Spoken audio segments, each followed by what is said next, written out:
you like this video? Subscribe to my channel Canny's World and press the bell icon for further updates in the future.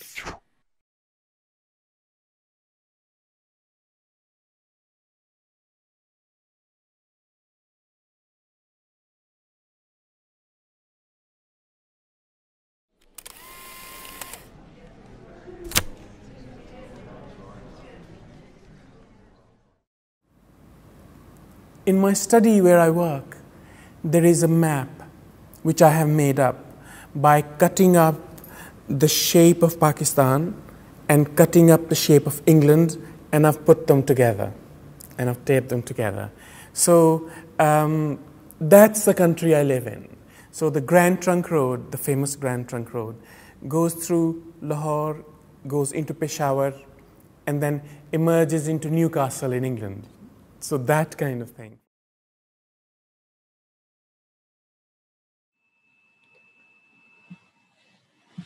Family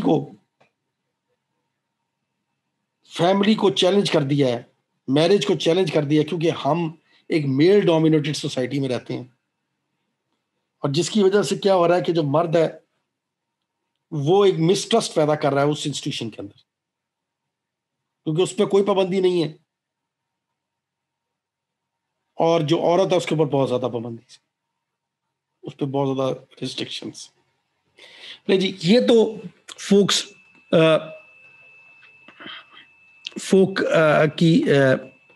की importance जो है वो आ जाती। अब मैं आना चाहता हूं मेन स्टोरी के ऊपर कि मेन स्टोरी क्या है। The story of Nag mandala is narrated by A special character story. The narrator story is born of a woman mind which is strongly agitated due to her suspicion that her husband is carrying affairs with some other woman. Therefore, Rani and Apana's story is not of any particular couple. It's rather a story of mismatched man and woman in a typical Indian society. तो कहानी कौन सुना रहा है? कहानी खुद सुना रही है। यानी कहानी जो है वो खुद सुना रही है कैसे कहानी कहां से पैदा हुई है। कहानी एक औरत के ज़हन से पैदा हुई और वो सख्त गुस्से में, कहानी सख्त गुस्से में। क्यों? क्योंकि वो कह रही है कि भाई, कहानी ये कह रही है कि यार जो उसका हस्बैंड है वो जो है ना, वो क्या करता है कि खुद तो उसके अफेयर्स है दूसरे औरतों के साथ और वो मेरे ऊपर क्या कर रहा है, शक कर रहा है। तो वो कहता है कि रानी और अपाना की जो कहानी है वो किसी एक खास पर्टिकुलर कपल की नहीं, बल्कि वो कहानी है मिसमैच्ड मैन की और वुमन की इन टिपिकल। क्योंकि क्या हो रहा है, शादियां हो रही हैं और शादियां सोचे समझे बगैर हो रही और आपस में ज़हनी अमंगी नहीं। और क्या हो रहा है कि अभी मैं आगे चल के आपको बताऊंगा किन वजूहात की वजह से रानी और अपाना का जोड़ा जो बनता है। वो कहना ये चाहता है कि जहां पर भी कोई कपल मिसमैच है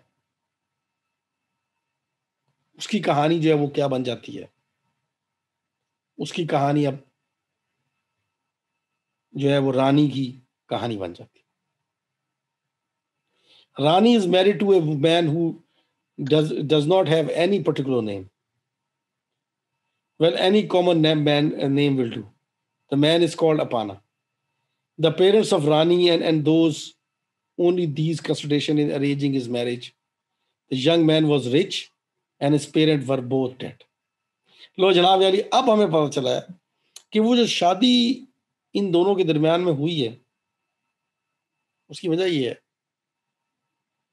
कि अपाना जो है वो अमीर है, पैसे हैं उसके पास, उसका रिच होना उसकी शादी के लिए बड़ी अहमियत का हामिल है। और दूसरी तरफ क्या है कि उसके माँ बाप भी जिंदा नहीं। तो ना उसके वालिदैन सोचते हैं रानी के कि ना रानी को उसके वालिदैन की खिदमत करनी पड़ेगी क्योंकि वो तो मर ही चुके। तो इससे अच्छा क्या रिश्ता मिल सकता है कि लड़का भी अमीर हो और उसके माँ बाप भी मरे हों। ये सोचकर वो क्या कहते हैं, फैसला किया उन्होंने कि ये इन दोनों के दरमियान में क्या की जाए, शादी कर दी जाए, और उन्होंने शादी कर दी है। तो मेरा पहला सवाल अफीफा से है कि अफीफा, ये जो कंसिडरेशन है कि लड़का अमीर हो सिर्फ और वो उसके माँ बाप मरे हुए हैं, क्या आपके ख्याल में इसके बारे में आपकी क्या राय है? क्या ये समझते हैं कि ये प्रपोजल ठीक है?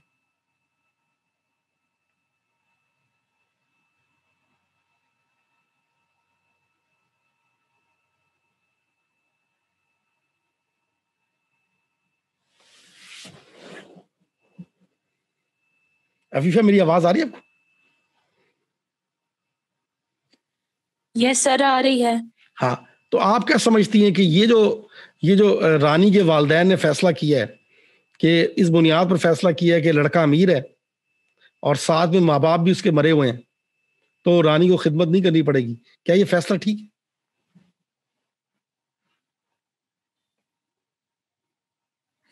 सर वालिदैन तो देखे ना, उनका बस चले तो अपनी बेटियों की तकदीर भी खुद लिखने, उन्होंने तो आसानी रखी उसके लिए। फैसला उनका उस हद तक ठीक था कि चले वो खाता पीता है, बेटी को इस तरफ से भी कोई प्रॉब्लम नहीं होगी। और दूसरा ये कि चलो पेरेंट्स नहीं है, जैसा कि कहा जाता है कि ज्यादा जो जुल्म और ज्यादती होती है ना इस मुआशरे में, वो सास और ससुर करते हैं, क्योंकि लाइल्म होते हैं वो दीन से हर तरफ से कि उनका बहू पे क्या हक है और बहू का उन पे क्या हक है। तो उस नजरिए से देखें तो उसके पेरेंट्स ने कुछ गलत नहीं किया। अब आगे उसकी तकदीर में क्या लिखा था वो नहीं था पता। इवन दो उनको इतना जरूर जांचना चाहिए था कि लड़के का उसकी सोसाइटी में क्या रोल है, कि जैसे आप बता रहे हैं कि वो अपनी वाइफ के होते हुए भी दूसरों के साथ जो है वो अफेयर्स थे उनके, और उस दौर में चूंकि था ही मर्दों का दौर, तो अगर वो उसकी माँ नहीं, ये को उस दौर की बात नहीं है। तो मे बी उसके नहीं, एक सेकंड, ये उस दौर की बात नहीं है। ये तो मॉडर्न टाइम का है। ये पुरानी कहानी नहीं है। इस टाइम का जी जी जी जी। तो क्या आपके ख्याल में क्या आपके ख्याल में रानी से मशवरा नहीं करना चाहिए था? करना चाहिए था। क्या रानी को ये अपाना से पहले किसी मिलना नहीं चाहिए था, देखना चाहिए था कि आया वाकई ये दोनों आपस में मिसमैच तो नहीं किधर? एग्जैक्टली सर, ये तो मेन चीज होती है ना। तो क्या इस पे अमल दरामद होता है मोमना जावेद? हमारी सोसाइटी, ये जो सब कॉन्टिनेंट की सोसाइटी है, ये इनके लिए लड़के का अमीर होना ही सब कुछ है, क्या कहते हैं आपसे?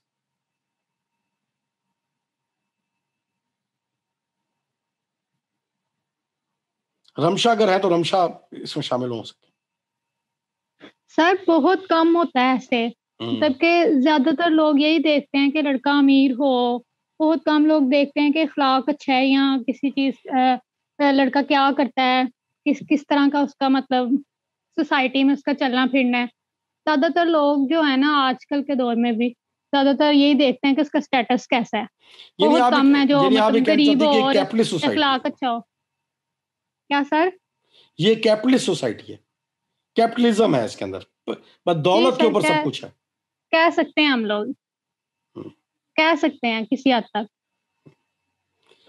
तो और कोई इसमें शामिल होना चाहता है? किसी हद तक नहीं जी सर जी। मेन चीज होती है कि पहले जी लड़का करता क्या है, दीन इस्लामाबाद में पहले करता क्या है, कितना इवन कि अगर पढ़ा भी नहीं ना हुआ तो उसका घर अच्छा है, वो मतलब वो फ्यूडलिज्म बड़ा है ना आजकल कि जमीनें हैं जी, चलो जी बैठ के खाएंगे।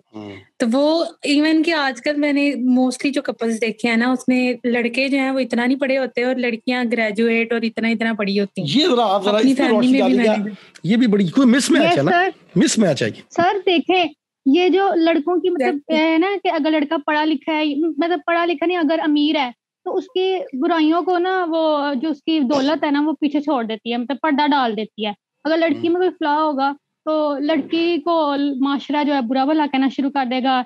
अगर फर्ज करेंगे अगर किसी की लड़की की जो अगर किसी टांग का मसला है या कोई थोड़ा प्रॉब्लम है उसको चलने में, तो वो नहीं एक्सेप्ट करेंगे। लेकिन अगर लड़के में ये प्रॉब्लम है तो उसकी वो अमीर भी है तो उस पर पर्दा डाल जाएगा और उसकी शादी हो जाएगी किसी अच्छी लड़की से। ये आपकी बात सही है, बिल्कुल आपने बड़ी अच्छी बात की। मैं कह रहा हूँ कि फिजिकल तो एक चीज है ना, मैं तो फिजिकल से भी हट के बात कर रहा हूँ, मैं बात कर रहा हूँ मेंटली में, मैं बात कर रहा हूँ साइकोलॉजिकल। मतलब मिसाल के तौर पर मिसमैच के अंदर तो ये भी है ना कि एक आपकी सोच ही फर्क है। अब देखिए ना, एक लड़का है, उसकी तालीम बहुत कम है, लड़की की तालीम बहुत ज्यादा है, तो वो लड़की को इसलिए दबाने की कोशिश कर रहा है कि वो शर्मिंदा है कि उसकी तरफ पढ़ाई इतनी ज्यादा नहीं। Sir can I reply? जी वर्दा तो सर मुझे लगता है कि ये जो कंपैटिबिलिटी जजमेंट है ना कि किसी की एजुकेशन कम है, दोनों लोगों में से वो एक दूसरे को सरप्रेस करने की कोशिश करेंगे या नहीं, ये हमें उन दोनों पे ही छोड़ देनी चाहिए।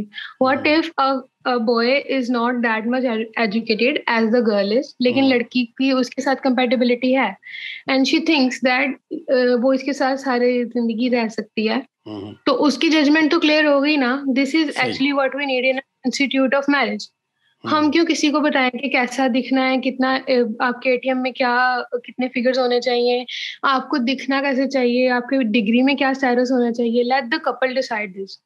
तो अगर जैसे आपने बोला कि वो लड़की से रानी से पूछना चाहिए था पेरेंट्स को, इसी तरह जब हम कोई कपल भी देखते हैं ना, even if they are married और if they are getting married, तो हमें ये नहीं सोचना चाहिए हाउ दे आर लुकिंग और व्हाट्स गोइंग ऑन।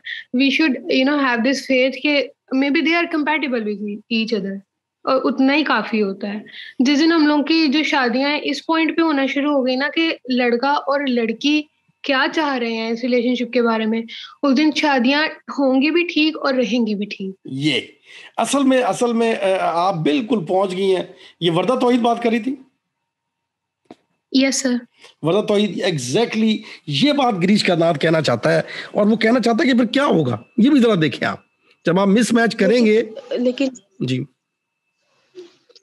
लेकिन सर मेन मसला ये है ना कि 85% जो हमारी सोसाइटी है ना, वो अपनी बेटियों से पूछती नहीं कि शादी करनी इससे तुम करनी चाहिए या नहीं करनी चाहिए कुछ भी। वो ये चीज उनके लिए जरूरी नहीं है, वो बस सोचते हैं कि ठीक है हमने देख लिया लड़का अच्छा ये वो, बस ठीक है यार।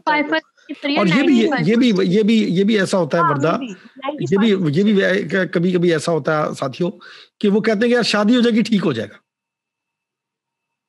जिम्मेदारी बढ़ेगी ठीक हो जाएगी। यानी अभी आइंस्टाइन की ना ग्रेविटी थ्योरी से भी ज्यादा मानी हुई है हमारी सोसाइटी में कि शादी हो जाएगी तो ठीक हो जाएगा। It's like the fourth law of Newton. अच्छा, अब साथियों सर इससे बड़ी हालत तो क्या है कि लड़का शराब पीता हो, पेरेंट्स कहते हैं शादी कर दो, छोड़ देगा पीना। कैसे छोड़ देगा पीना? उसको आदत लगी हुई है, एक चीज लगी हुई है, कैसे छोड़ देगा वो एक लड़की के आने से? यही देखिए, यही जो अपाना है उसके अंदर यही बुराई है। शराब भी पीता है, नशे में भी रहता है, औरतों के साथ भी ताल्लुकात हैं, ठीक है, और फिर क्या करता है कि कमरा बंद करके जाता है। अभी वो मैं बताता हूँ वो कहानी क्या है उसकी। अच्छा जी, तो उसके बाद क्या होता है कि वो क्या करते हैं कि वो कहते हैं कि भाई Indian parents feel satisfied if they succeed in finding rich boys for their daughters, perhaps because they find that earning one's livelihood is terribly difficult and their daughter will live in comfort with a rich husband, forgetting that the emotional comfort which proceed with a happy marital relationship are far more important. ये जो चीज है जिसे emotional comfort कहा गया, emotional comfort, ये मैं discuss करना चाहता हूँ। ये बहुत अहम है, और ये जिंदगी की जो गिरीश कर्नाद है, या जो हमारे शायर नदीम हैं, या किसी हद तक जो है अशफाक अहमद हैं, उन्होंने इस चीज को बड़ा टच किया कि ये क्या चीज है, इमोशनल कंफर्ट। और कहते हैं ना कि फिजिकल पीस बहुत जरूरी होता है इंसान का, मेंटल पीस और जो है ना इमोशनल पीस, कि आपको मेंटली रिलैक्स होना चाहिए। फिजिकली ज्यादा इंपॉर्टेंट ये है कि आप मेंटल तौर पे ठीक हो, ज़हनी सुकून होना जरूरी है। अच्छा, ये पेट्रियार्कल सोसाइटी है ना, ये जो पेट्रियार्कल सोसाइटी है ना, इसकी बुनियाद खौफ पर है। इसकी बुनियाद ये है कि औरत को एक ऑब्जेक्ट बना के रखो, ठीक है। अब मैं एक दफा मैं बड़ा फ्रेंड हुआ, मुझे मैंने एक फेसबुक के ऊपर एक पोस्ट देखी, और वो पोस्ट ये थी कि जी एक उस मौलवी साहब ये बातें कर रहे थे कि मौलवी साहब कह रहे थे कि देखिए जी, मर्द जो है वो लोहे की तरह है और औरत जो है वो हीरे की तरह है, और हीरे को छुपा के रखा जाता है तो कहने का मतलब ये कि उसकी हिफाजत करनी पड़ती है, तो हीरा जो है ना वो किधर खराब ना हो जाए, ठीक है। तो क्या इंसान, चाहे वो कितना भी कीमती पत्थर क्यों ना हो, तो क्या इंसान पत्थर है? क्या इंसान को कोई ऑब्जेक्ट रिप्लेस कर सकती है? क्या इंसान एक ऑब्जेक्ट है? ये जो ऑब्जेक्टिफिकेशन ऑफ ह्यूमन बीइंग है, ये जो कमोडिफिकेशन ऑफ ह्यूमन बीइंग है, ये कैपिटलिज्म है। असल में ये ज्यादती है। सर इस पत्थरों के रिप्रेजेंटेशन में भी सिंबॉलिफिकेशन देखें आप, कि औरत को उन्होंने डायमंड बोल दिया, यानी कि something that only looks pretty, बस जो प्यारा दिख सकता है एज अ शो पीस, और लोहा something that is more strong, जो काम ज्यादा करता है या काम ज्यादा आता है, जिसकी ड्यूटी ज्यादा होती है, जो ज्यादा शायद यूजेबल है। इवन अ मौलवी is so acted at objectifying a woman. हाँ, और ये किसको हक हासिल है?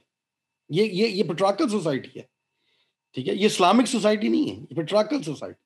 ये कहना चाह रहा है कि हमारे आबोजदाद ये नहीं सोचते थे, ये नई डेवलपमेंट है। इवन ग्रीश कार्नाड ही समझता है कि यार ये किस किस्म की कहानियां जन्म ले रही हैं यार, यानी इतना मिसमैच। ठीक, क्या आप वो जो है आप इमोशनल कंफर्ट को समझे ही ना, देखिए ना। अच्छा, अब जब अपाना की कहानी में बताना चाहता हूं। Apana is rich but has no interest in Rani. He is interested in a concubine. ज़ाहिर है वो तवाइफों के साथ, और जो शख्स, जो मर्द इस किस्म की औरतों के साथ रिलेशनशिप बनाएगा, ज़ाहिर है वो कैसे एक घरेलू किस्म की औरत के साथ इंटरेस्ट रख सकता है। As his parents are already dead, there is nobody to tell him the difference between wife and a concubine. Very very significant, ठीक है। और ये हमारे यहाँ बड़ा फर्क है। हमारे यहाँ वाइफ को बाज़ दफ़ा नौकर समझा जाता है, बाज़ दफ़ा कोई और चीज समझा जाता है, ठीक है। और उसकी वजह से क्या होता है? उसकी वजह से होता है कि आपको समझ ही नहीं आ रही थी, और दोस्त यार भी आपको कहते हैं यार वो बीवी है ना, यार शादी हुई ना, डरा के रखना, जरा डरा के रखना। You think this is the way a marriage institution can be saved? Like many Indian men, he considered his relationship with a concubine a normal thing, and he never feel ashamed of it. See? This is very horrible. और ये सच है। ये मैं जिस society में रहता हूं, मैं देखता हूं, और मैं देखता हूं कि यार ये किस किस्म के अफेयर्स हैं, और किस किस्म का कैरेक्टर लेस होना, मेरे नजदीक तो कैरेक्टर लेस होना है। अगर आपके अपनी वाइफ के साथ जो है के अलावा किसी और के साथ रिलेशनशिप है, vice versa, then there is a problem.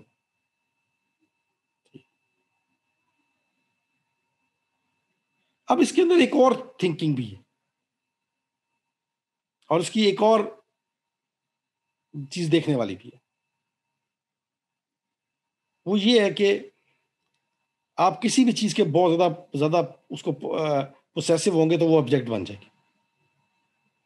देखिए, मैं एक रेडिकल बात करने लगा हूं, ठीक है, और आप लोगों ने बुरा नहीं बनाना, क्योंकि वो कैरेक्टर मुझे आपसे ज्यादा पसंद है, ठीक है। अब वो कैरेक्टर दानिश का कैरेक्टर, दानिश का कैरेक्टर बहुत जबरदस्त कैरेक्टर। खिलुर रहमान कमर ने उसको बहुत जबरदस्त तरीके से डेवलप किया है, बनाया है, एक्सीलेंट कैरेक्टर।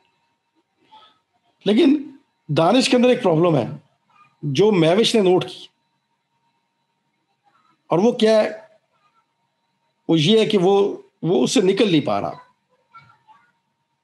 पोजेसिवनेस, और वो मैविश को हर हालत में काबू करना चाहता। खुद वो किसी के साथ डांस कर ले, ठीक है, अपनी क्लास फेलो उसके साथ डांस करे, कोई मसला, मैविश भी उसकी क्लास फेलो। लेकिन मैविश अगर किसी अपने दो साथी के साथ डांस करे तो प्रॉब्लम है। यानी डबल स्टैंडर्ड्स हैं। यानी वो होना तो चाहिए कि उसे अपने अपने कैरेक्टर को भी नजर रखनी चाहिए। अगरचे वो बड़ा जबरदस्त कैरेक्टर है, बड़ा बोला बाला कैरेक्टर है, बड़ा मासूम सा कैरेक्टर, लेकिन जो सोसाइटी है वो क्या, उसके ऊपर भी उसने अमल दखल लिया करती। यहाँ कैरेक्टर अपाना जो है, किस चीज से नहीं था निकल पा रहा कि वो ओवर पोजेसिव है। वो मैविश को अपने अलावा किधर देख ही नहीं सकता, जबकि मैविश भी एक इंसान है, मैविश की भी अपनी ख्वाहिशात हो सकती, ठीक। और जब ये पोजेसिवनेस ज्यादा बढ़ जाएगी, दोनों तरफ से है, मैं साथी, फीमेल मेल दोनों तरफ से। अगर आप अपने साथी को स्पेस नहीं देंगे, उसके पीछे पड़ जाएंगे,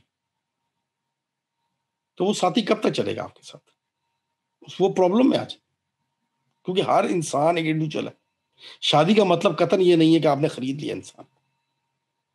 औरत को भी ये सोचना चाहिए कि उसने मर्द खरीद नहीं लिया, और मर्द को भी सोचना चाहिए कि औरत खरीद नहीं ली।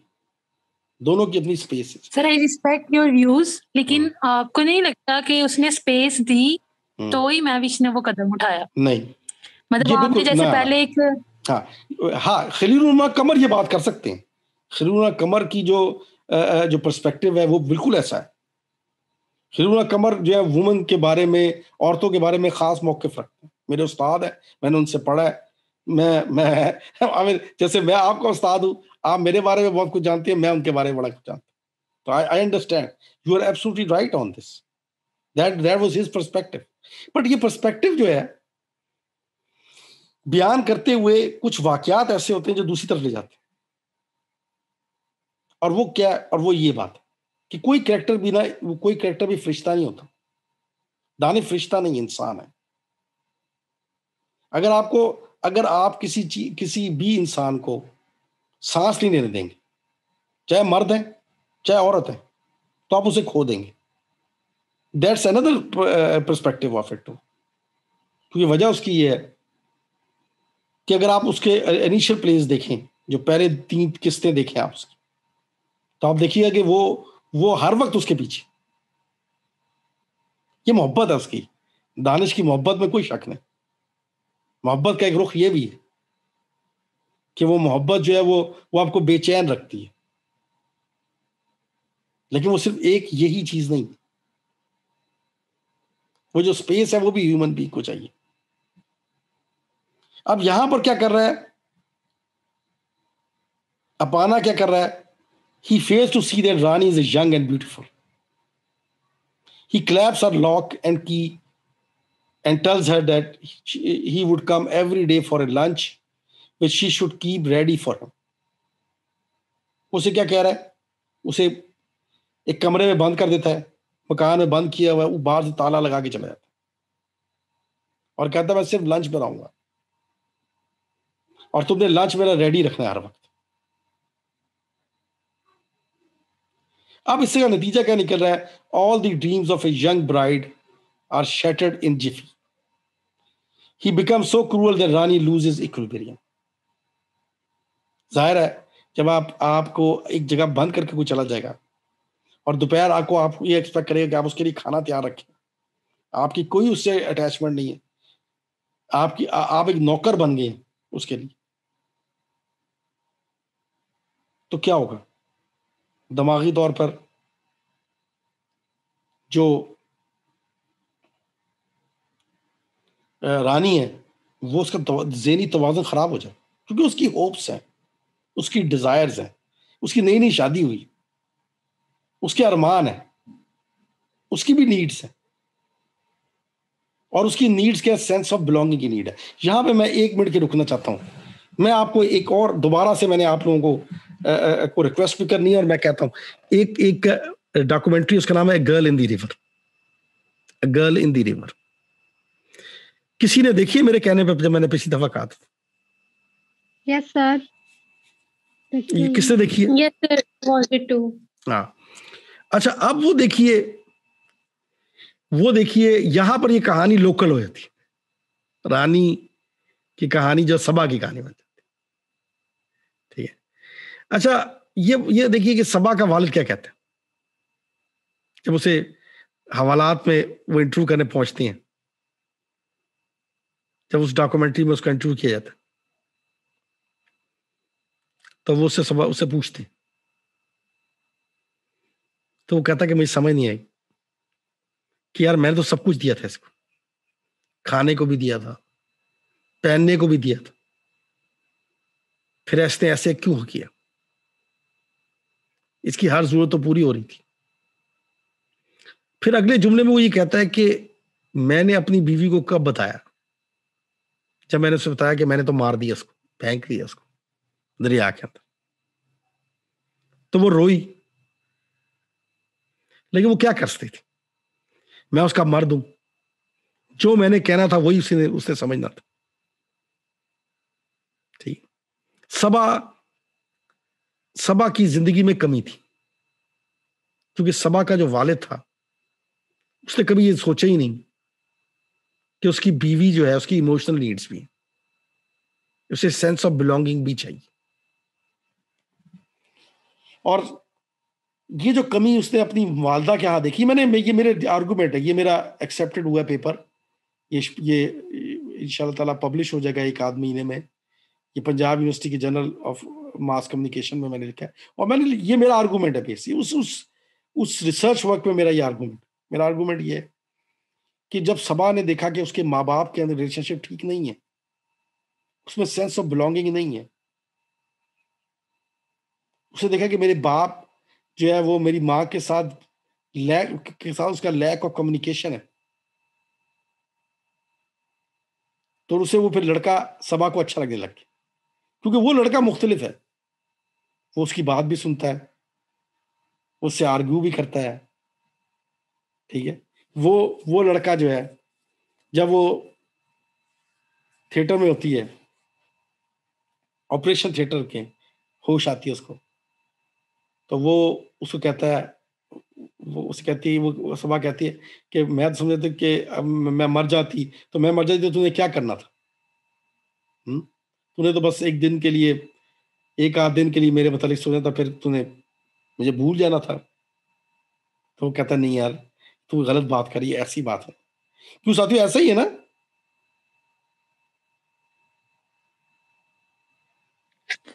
सर अब आप किस पॉइंट ऑफ व्यू से पूछ रहे हैं? मैं इस पॉइंट ऑफ व्यू से पूछ रहा हूं कि जो सबा का रिलेशनशिप था अपने हस्बैंड के साथ, क्या वो सेम रिलेशनशिप था जो उसकी माँ का उसके बाप के साथ?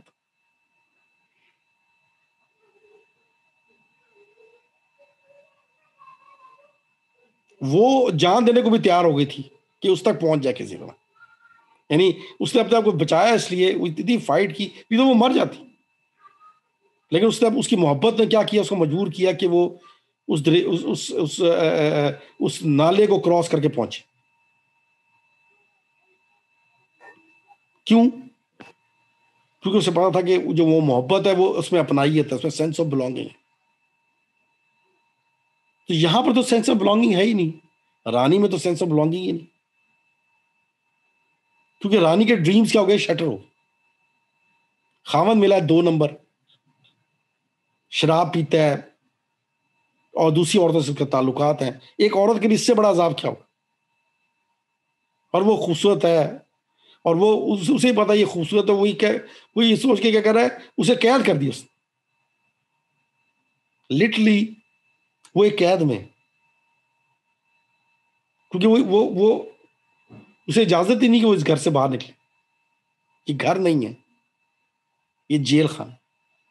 क्या आप इस बात से तो एग्री करती है फीफा, या इससे भी एग्री नहीं करती? नहीं।